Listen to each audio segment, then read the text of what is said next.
अब एक दौर था जब राहुल की युवा ब्रिगेड की चर्चाएं जोरों पर थी। कहा जाता था कि राहुल एंड टीम ही कांग्रेस का ये पूरा देश का एक बड़ा दायरा जिसे बोलते हैं पूरा देश को नेतृत्व देगा, राहुल की टीम थी। और इस टीम में ज्योतिरादित्य सिंधिया, आरपीएन सिंह, जितिन प्रसाद, नवीन जिंदल, सचिन पायलट हुआ करते थे। और ये सारे वो नाम हैं जो किसी न किसी परेशानी के चलते सुर्खियों में रहे हैं कांग्रेस के आला कमान के साथ। लेकिन राहुल के 4 युवा तुर्क में से 3 चेहरे अब बीजेपी के साथ हैं। और जब ये गए तब राहुल ने ये कहा, या राहुल से जुड़े सूत्र यही बताते हैं कि राहुल ने कहा जिसको जाना है वो जाए। विचारधारा की बात की, डर की बात करी।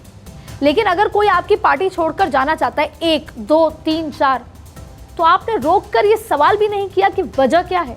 साथ ही कांग्रेस के नेता एक और आरोप लगाते हैं। आरोप लगता है कि ईडी से डर के कांग्रेस छोड़ रहे हैं या कहें कि बीजेपी के साथ जाते हैं। इस आरोप को लेकर हेमंत बिश्व शर्मा और अशोक चौहान जैसे नेताओं का नाम भी लिया जाता है। कहा जाता है कि बीजेपी की वॉशिंग मशीन में ये नेता अपने आरोप को धोने के लिए जाते हैं। लेकिन हाल में कांग्रेस छोड़ने वाले इन 5 नेताओं को देखिए। आचार्य प्रमोद कृष्णन, कोई आरोप नहीं। संजय निरुपम, कोई आरोप नहीं। रोहन गुप्ता, कोई आरोप नहीं। ये रोहन गुप्ता वो हैं जो बेहद करीबी माने जाते थे आला कमान के। और अगर बात करें पुराने ज़माने की तो सोनिया गांधी के क्लोजेस्ट सर्कल में इनको माना जाता था।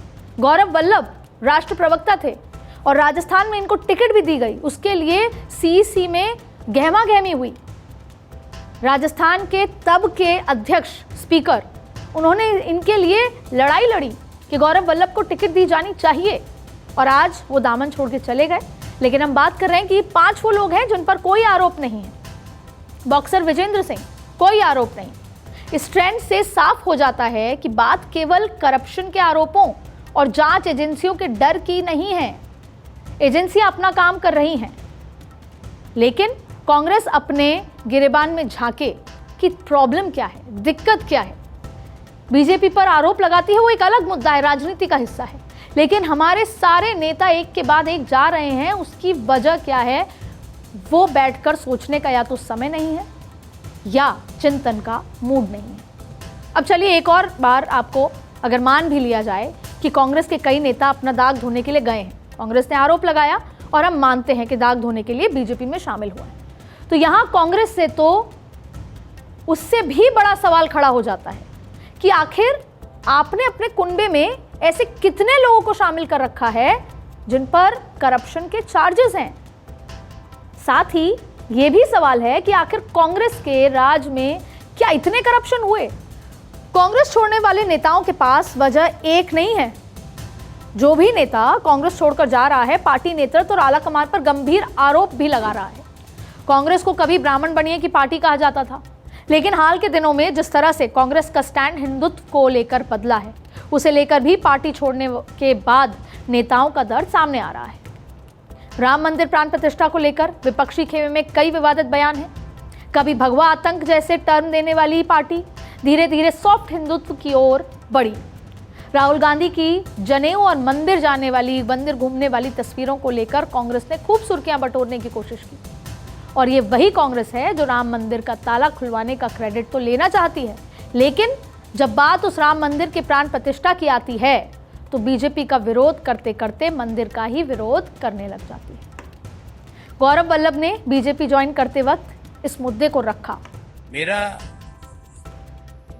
दृष्टिकोण शुरू से यह रहा है कि भगवान श्री राम का मंदिर बने, न्योता मिले, और हम न्योते को कांग्रेस पार्टी लिख के भेजे कि हम नहीं जाएंगे, मैं इसे स्वीकार नहीं कर सकता। तो मुझे लगता है कि कहीं ना कहीं जो नीतियां हैं और जो इश्यूज हैं उसको कांग्रेस पार्टी टैकल करने में कहीं ना कहीं बड़े गैप उसके अंदर आ रहे हैं। अब यहां कांग्रेस को हिंदुत्व को लेकर अपना स्टैंड क्लियर करना होगा। कांग्रेस को समझना होगा कि कोई भी आम हिंदुस्तानी या तो हिंदू है या तो नहीं है।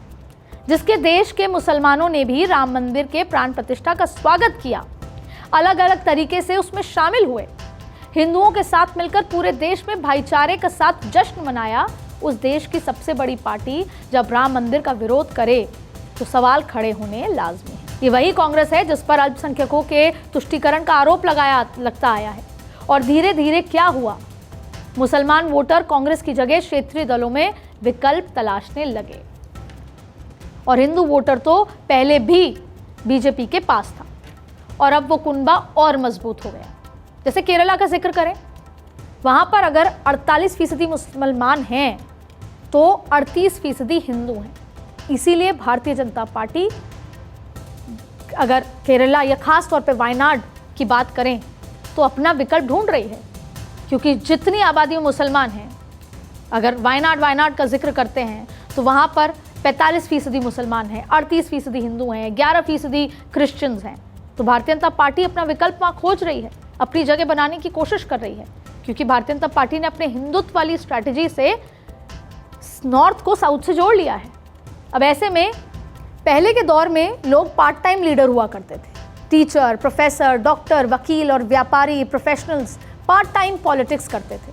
हर पार्टी में प्रोफेशनल्स का एक अलग सेल हुआ करता था।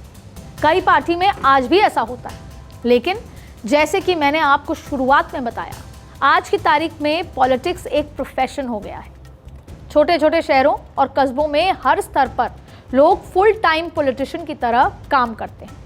यही वजह है कि अब नेता उस दल को अधिक प्रायोरिटी देते हैं जहां उनको अपना भविष्य सिक्योर दिखाई देता है।